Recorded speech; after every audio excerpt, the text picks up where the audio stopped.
The Mystery of Rebecca Miller, A Doll's Silent Secret. In 1985, a little girl named Rebecca vanished from her Amish community, leaving her family with nothing but heartache and questions. For 9 long years, her disappearance haunted Lancaster County, Pennsylvania, a place where time seemed to stand still. Then, a single clue, a handmade doll, reappeared at a market stall, unraveling a mystery that no one could have predicted. This is the story of Rebecca Miller, a case that challenged everything investigators thought they knew and left a legacy that still resonates today. Before we dive into this haunting tale, drop a comment below and let us know where you're tuning in from. It's incredible how far these mysteries travel, connecting us all through shared curiosity and compassion. October 15th, 1985. The morning mist hung low over the rolling hills of Lancaster County, Pennsylvania, blanketing the heart of Amish country in a quiet, ethereal glow. In the small community of Greenfield, 6-year-old Rebecca Miller woke before dawn, just as she did every day. Her family's farmhouse stood peacefully among fields where horses grazed and cornstalks swayed in the cool autumn breeze. But this morning was different, unlike any other in Rebecca's short life. Rebecca's mother, Mary Miller, busied herself preparing breakfast in the simple kitchen, while her father, Samuel, headed to the barn for morning chores. Greenfield was a safe haven, a place where children played freely, neighbors trusted one another, and doors rarely needed locks. Crime was practically unheard of in their serene traditional world. That sense of safety was about to be shattered forever. Rebecca clutched her favorite possession, a handmade doll with a red dress and black yarn hair, lovingly sewn by her grandmother from scraps of the family's clothing. The doll was her constant companion, never leaving her side. Rebecca's daily routine was predictable, rooted in the Amish way of life. After breakfast, she helped her mother with small chores around the house, then played in the yard while her older brothers worked in the fields. The Millers lived without electricity or modern conveniences, guided by tradition, but no tradition could protect them from what was coming. That Tuesday morning began like any other. Rebecca ate her oatmeal, helped clear the table, and carried her red dress doll everywhere, whispering secrets to it and tucking it under her arm. Mary would later recall how happy Rebecca seemed, her smile lighting up the room. It was the last time anyone saw that smile. Around 9 a.m., Rebecca asked if she could play by the creek behind their property, a familiar spot where she often collected smooth stones and watched minnows dart through the water. Her mother agreed, reminding her to stay close and return when she heard the dinner bell. 2 hours passed. Mary rang the bell, its sound echoing across the fields. She waited, listening for Rebecca's footsteps on the porch. But there was only silence. Mary called her daughter's name, her voice growing urgent as she walked toward the creek. What she found there would haunt her forever. Rebecca's small footprints led to the creek's edge, then simply stopped. No signs of a struggle, no torn clothing, no screams heard by neighbors. Just an empty space where a little girl should have been. Mary's heart pounded as she searched the tall grass, calling Rebecca's name again and again. But Rebecca was gone. And something else was missing, the red-dressed doll, which Rebecca never went anywhere without, not even to the outhouse. The absence of both the child and her beloved toy created a mystery that would puzzle investigators for decades. Had Rebecca taken the doll with her, or had someone else? Samuel raced home when he heard his wife's frantic cries. Within minutes, the entire Amish community mobilized. Men on horseback spread across the countryside, while women organized search parties on foot. Non-Amish neighbors, known as the English in Amish parlance, joined the effort, bringing cars and equipment the Amish couldn't use. But their efforts only deepened the mystery. Police from Lancaster City arrived, led by Detective John Harrison, a seasoned investigator who had worked missing persons cases before. Nothing, however, prepared him for the challenges of investigating In Amish country, the community's separation from modern technology meant no phone records, no security cameras, no digital trail to follow. The physical evidence told a baffling story. At the creek, Rebecca's footprints were clearly preserved in the soft mud, showing she had been walking slowly, not running. There were no other footprints nearby, no tire tracks, no signs of a vehicle. It was as if Rebecca had vanished into thin air. Detective Harrison interviewed everyone who knew Rebecca. Her teacher described her as quiet and well-behaved. Her friends said she never talked to strangers and always stayed close to home. The Amish community, though private by nature, cooperated fully, but their answers only raised more questions. Several neighbors reported seeing a dark pickup truck in the area that morning, but their descriptions didn't align. Some said it was blue, others black. One witness claimed a man was driving, while another insisted it was a woman. The conflicting accounts frustrated investigators. Then came the first truly disturbing discovery. 3 days after Rebecca vanished, searchers found her prayer cap, a small white bonnet, caught on a fence post 2 miles from the creek. It was torn and stained with what appeared to be blood. Laboratory tests later confirmed it was Rebecca's blood, though not enough to indicate a serious injury. Tips flooded in from across Pennsylvania and neighboring states. Someone claimed to have seen Rebecca at a truck stop in Ohio. Another reported a girl matching her description at a New Jersey mall. Each lead sent investigators racing across state lines, only to find nothing. But one tip was more unsettling than the rest. A woman in Philadelphia called police, claiming she had seen Rebecca in her neighborhood, describing the child perfectly down to her traditional Amish dress and the red doll she carried. Police rushed to the location, but found no trace of the girl or the caller, who had given a fake name. The hoax revealed something chilling. Someone out there knew intimate details about Rebecca's disappearance, including the doll, which police had kept secret from the media. Either the caller was involved, or information was leaking from within the investigation. Trust began to erode on all sides. Weeks turned into months. The Amish community of Greenfield had never experienced anything like this. Children, once free to roam the countryside, were now kept close to home. Parents walked their kids to school and watched them constantly. The innocence of their simple life had been shattered. But their faith would face an even greater test. Mary Miller clung to hope, keeping Rebecca's room exactly as it was, her small bed neatly made, toys arranged on the shelf. Samuel wrestled with anger and grief, emotions that clashed with his Amish beliefs in forgiveness and acceptance of God's will. Winter arrived, bringing a new kind of despair. Snow blanketed the fields where search parties had walked, and the creek froze solid, hiding any remaining clues beneath layers of ice. As 1985 turned to 1986, Rebecca's case grew cold. Her file moved from Detective Harrison's desk to a storage room, joining countless other unsolved cases. Media attention faded quickly, replaced by other tragedies and mysteries. The Amish community, already private, retreated further from the outside world, holding their pain close in quiet moments and whispered prayers. But someone, somewhere, was guarding a terrible secret. Detective Harrison retired in 1991, but he never forgot Rebecca Miller. He kept a copy of her file at home, reviewing it every few months. The case consumed him, driving him to work countless unpaid hours and chase leads that went nowhere. His wife worried about his obsession.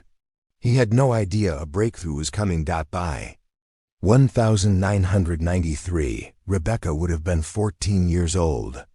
Her parents had aged rapidly, their faces etched with worry and grief. They had tried to have another child, but Mary suffered 2 miscarriages. The shadow of Rebecca's disappearance touched every part of their lives. September 18, 1994.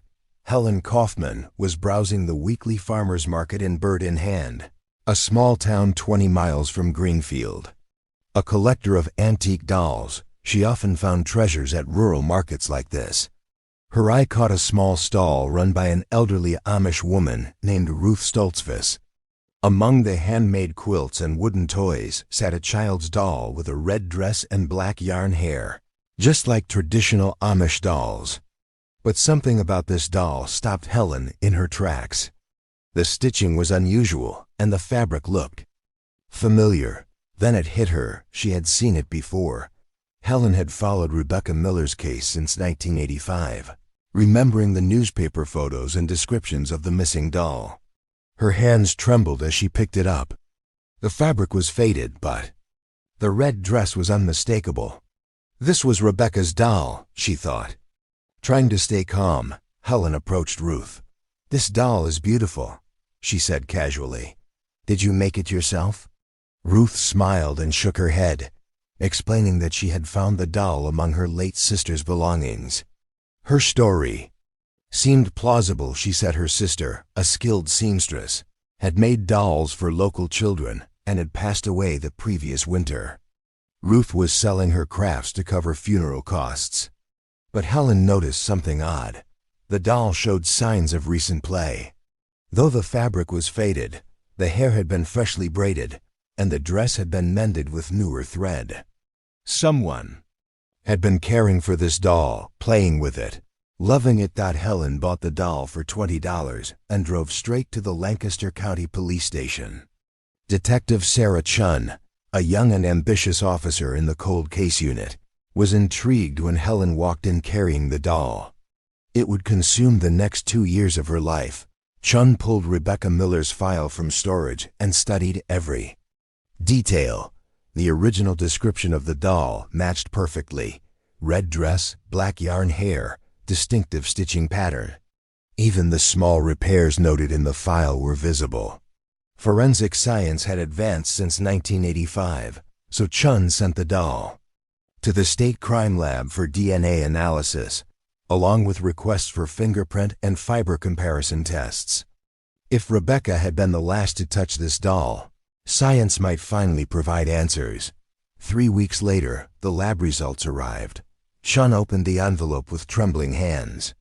The DNA evidence was conclusive. Rebecca Miller's genetic material was on the doll's clothing and hair. But that wasn't the shocking part. The doll also carried DNA from an unknown individual, and the lab noted that this DNA was relatively fresh, suggesting contact within the past few years. Someone had handled Rebecca's doll long after she vanished. Fingerprint analysis revealed something even more disturbing. Multiple sets of prints were found on the doll. Rebecca's, as expected. Helen Kaufman's, from when she found it. Ruth Stoltzfus's, the vendor. And a third, unidentified set that didn't match anyone in the criminal database. The next morning, Chun drove to Ruth Stoltzfus's farm. The elderly Amish woman seemed nervous when Chun showed her badge, glancing toward the door as if planning an escape.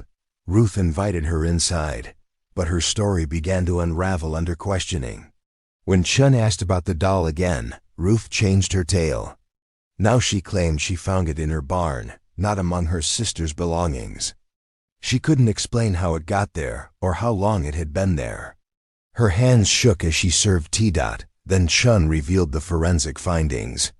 "Mrs. Stoltzfus," she said quietly, "your fingerprints are on this doll, but so are the fingerprints of the missing child and someone else we haven't identified yet. I need you to tell me the truth about how you got this doll." Ruth's face went pale, and she began to weep. Through her tears, she told a story that shattered Chun's assumptions. She hadn't found the doll in her barn or among her sister's belongings. 3 months earlier, a woman in her 40s had approached her at the market, asking her to repair the doll's torn dress and replace its worn hair. The woman paid $50 for the work, far more than it was worth, and made a strange request. She asked Ruth to sell the doll at the market after repairs, saying her daughter had outgrown it and wanted it to find a new home. Ruth agreed, thinking it was a kind gesture. She had no idea she was handling evidence from a missing child case. Ruth described the woman, medium height, brown hair, wearing plain clothes that weren't quite Amish but weren't modern either, with a slight, unplaceable accent. Most crucially, she drove an old pickup truck, the same type witnesses reported in 1985. Chun showed Ruth a photo lineup including women from the original investigation. Ruth pointed to one, though she wasn't entirely certain. The woman looked older now, but the features seemed familiar. The photo was of Margaret Brennan, a social worker who had helped with the 1985 search efforts. She had been considered a helpful witness, not a suspect, with access to case details and a presence at many searches. Chun dug into Margaret Brennan's background. On the surface, she seemed an unlikely suspect. A social worker for 15 years, she was praised by supervisors for her dedication to troubled families and missing children. But her personal life told a different story. Brennan was unmarried, childless, and described by co-workers as lonely and overly attached to the children in her cases. She had been reprimanded twice for maintaining contact with families after cases closed. Her ties to the Amish community ran deeper than anyone knew. She had been raised in a strict religious community in Ohio, leaving at 18 after a family conflict. Former neighbors described her as troubled, obsessed with the idea of a perfect family. Chun organized surveillance on Brennan, who lived alone in a small house outside Lancaster, surrounded by farmland. She kept to herself, rarely receiving visitors. Chun's team watched her daily routines, looking for unusual behavior. What they found was chilling. Behind Brennan's house, hidden among her elaborate garden of flowers and vegetables, was a small playhouse painted in bright colors, filled with toys suitable for a young child, all from the 1980s. Chun obtained a search warrant based on the doll evidence and Ruth's identification. As they prepared to search Brennan's property, Chun couldn't shake the feeling that they were close to solving Rebecca's disappearance, but she feared what they might find on a gray October morning. In 1994, exactly 9 years after Rebecca vanished, police surrounded Margaret Brennan's house. Chun knocked on the door while officers secured the property. Brennan answered, looking surprisingly calm. "I suppose you're here about the doll," she said quietly, offering no resistance as officers entered. The house looked normal, clean, organized with photos of children from her social work cases on the walls. But the basement told a different story. It had been converted into a child's room with pink walls, stuffed animals, and a small bed with Amish-style quilts. On a shelf sat more handmade dolls, all in the traditional Amish style, but with blonde hair instead of black, unlike Rebecca's. Faced with overwhelming evidence, Margaret Brennan confessed to taking Rebecca Miller. In the police station's interview room, her voice was so quiet Chun had to lean forward to hear. Her confession was both heartbreaking and horrifying. She had planned it for months, watching the Miller family since early 1985, learning their routines and knowing when Rebecca played alone by the creek. She had joined the search efforts not to help, but to monitor the investigation and avoid suspicion. Her reason for taking Rebecca was the most disturbing part. Brennan, unable to have children of her own, had convinced herself that Rebecca would be better off with her, away from the restrictive Amish lifestyle. She planned to raise Rebecca as her own daughter. On that October morning, Brennan approached Rebecca at the creek, telling her that her mother was hurt and needed help. Trusting and innocent, Rebecca followed her to the truck without resistance. The kidnapping took less than 5 minutes. Brennan kept Rebecca in her basement, which she had prepared months in advance with children's clothes, toys, and books. She even enrolled Rebecca in a school in another county under a false name. But Rebecca refused to adapt. She cried for her parents, refused to eat or sleep in the bed Brennan provided, and clung to her red doll, the only link to her real family. Brennan grew frustrated with Rebecca's resistance. Chun, her voice steady, asked the question everyone dreaded. What happened to Rebecca? Brennan's composure cracked. tears streaming down her face as she described the night that changed everything. On November 15, 1985, 1 month after the kidnapping, Rebecca had been sick with a fever for 2 days. Afraid to take her to a hospital where questions might be asked, Brennan tried to treat her herself. But Rebecca's condition worsened. She became delirious, calling for her mother over and over. "She died in my arms," Brennan whispered. "I tried to save her, but I couldn't take her to a doctor. I couldn't risk losing her." She held Rebecca until morning, hoping she would recover, but the fever had developed into pneumonia. Without proper medical care, 6-year-old Rebecca Miller died. Brennan confessed to burying Rebecca in the woods behind her house, wrapped in a quilt from the basement room. The grave was shallow, hidden beneath a fallen log. But she couldn't bury Rebecca's doll, the only thing that had comforted the child during her captivity. Brennan kept it in the basement with other dolls she made in Rebecca's memory, caring for it as if it were alive. For 9 years, it was her connection to the child she had killed. She visited the grave daily, bringing flowers and talking to Rebecca, as if she could hear. Armed with Brennan's confession, investigators located Rebecca's grave exactly where she described. The forensic team excavated the remains with care, treating the site with the respect Rebecca deserved. Her parents were notified before the news reached the media. The skeletal remains, wrapped in a deteriorated quilt, matched Brennan's description. The forensic pathologist confirmed death by pneumonia, with no signs of physical abuse or violence. Dental records verified it was Rebecca Miller. She had been less than 5 miles from her family's farm the entire time, dying alone and afraid while her parents searched desperately. The news spread quickly through Greenfield's Amish community. The Millers requested privacy as they prepared for the funeral they had never been able to hold. The community rallied around them, offering support and comfort. But the revelation brought new pain alongside closure. Knowing Rebecca had died so young, so close to home, from a preventable illness was heartbreaking. If Brennan had sought medical help, Rebecca might have lived. Fear of exposure had cost a child her life. The Amish belief in forgiveness was put to the ultimate test. How do you forgive someone who took your child and let her die? Mary and Samuel faced an agonizing decision, whether to visit Margaret, Brennan in prison, and offer the forgiveness their faith demanded. Brennan was charged with kidnapping, child endangerment, and manslaughter. She pleaded guilty, refusing to mount a defense. During her sentencing hearing, she addressed the Millers, though they were not present. "I loved Rebecca," she said. "I wanted to give her a better life.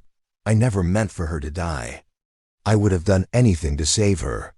The judge noted that Brennan still seemed to believe she had been helping Rebecca, even after 9 years. Due to her cooperation and lack of evidence of intentional harm, she was sentenced to 15 years in prison, a sentence the Millers felt was too light, but they accepted it as part of God's plan. They had their daughter back, and that mattered most. Rebecca was laid to rest in the Amish cemetery, surrounded by generations of her family. The simple wooden coffin drew hundreds of mourners, Amish and non-Amish alike, including neighbors, police, and strangers touched by her story. The service, conducted in German per Amish tradition, was unlike any other. The crowd was unprecedented for the small cemetery. Mary Miller made a surprising choice. At the graveside, she spoke publicly for the first time since Rebecca's disappearance, thanking those who had searched for her daughter and asking for prayers for Margaret Brennan. Her act of forgiveness inspired people nationwide, reported in newspapers, and touching others facing similar tragedies. The red doll was returned to the Millers after the trial. Mary held it close, imagining Rebecca's small hands clutching it. During her final weeks, the doll had been her companion through the darkest time of her life. But its journey wasn't over. The Millers donated it to a museum dedicated to missing children, wanting Rebecca's story to help others. The doll became a symbol of hope and remembrance, a reminder that some missing children do come home. Inside the doll's stuffing, investigators found a final secret, a small piece of paper with Rebecca's handwriting, a note written during her captivity. "I love you, Mama and Papa. I want to come home." Hidden in the doll's body, it was perhaps Rebecca's way of reaching her family. The discovery broke hearts all over again. Margaret Brennan struggled in prison, avoiding other inmates and talking to imaginary children, including Rebecca. The prison psychologist noted her continued delusions about saving Rebecca from the Amish lifestyle, showing little genuine remorse. Her case files revealed a disturbing pattern. During her career, she had been involved in 12 cases involving missing or endangered children. Investigators reviewed each one, finding no other kidnappings, but noting inappropriate contact with several families. Detective Chun continued investigating Brennan's background, uncovering a childhood marked by severe abuse. Removed from her parents' home at 16, Brennan spent 2 years in foster care before aging out. Her obsession with saving children stemmed from her own trauma, but it didn't excuse her actions. Colleagues had noticed warning signs: her excessive attachment to children, reluctance to close cases, and inappropriate contact with families, but these were ignored. The Rebecca Miller case exposed flaws in the child protection system, leading to a state investigation, suspensions, and new protocols to monitor social workers. The Millers sued the state, arguing that proper oversight could have prevented Rebecca's kidnapping and death. The case settled out of court, with the money funding a foundation for missing children. Rebecca's death had prevented other tragedies, but it came too late for her family. Her case changed how missing children investigations were handled. 9-year gap between her disappearance and the discovery of her remains highlighted the importance of persistence in cold cases. Police departments nationwide began reviewing unsolved cases with fresh eyes. The Amish community, already wary of outsiders, grew more protective, but some families started working more closely with law enforcement, recognizing that isolation could endanger their children.